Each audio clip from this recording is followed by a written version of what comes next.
Estong's Tin Can. Time is truly unpredictable.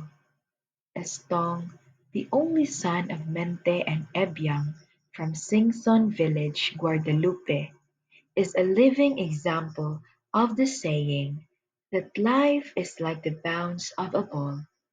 One moment you're at the top, and the next you're thrown downward. In the year 1977, Estong was born with a golden spoon in his mouth. From his early light of his life, he already had everything: food, a mansion, money, cars, and more. Because of the overflowing love of his parents, Estong never learned how to do household chores like washing his own dishes, doing his laundry, cooking, and other tasks that require effort. Time rolled by swiftly.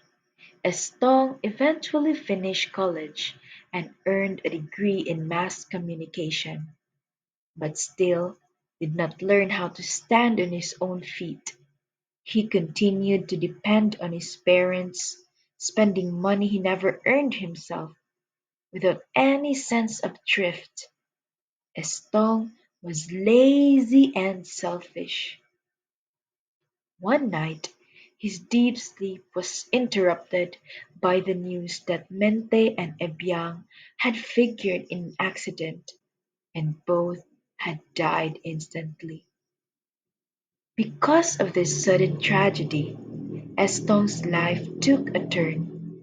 He became the one in charge in his parents' business, the management of their vast coconut plantation in the city of Bogo, Cebu, and their eatery located at the far end of Andres Abellana Extension was now in his hands.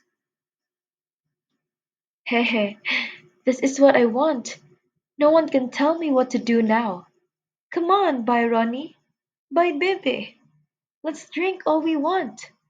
Let's find some fun from this bar. Estong said in a drunken mix of laughter and speech in front of his friends Ronnie and Bebe, who were also children of wealthy families. Because of greed, whenever relatives approached him for help, Estong could not be persuaded. He couldn't give even a little. Estong, stop with your vices. You're always out with your friends. You don't even notice me anymore, Cordapia said to Estong with a heavy heart. Oh, please, Cordapia, go and look for your own happiness so you don't have to worry about me. It's not like we have a child, Estong retorted coldly as he left his wife.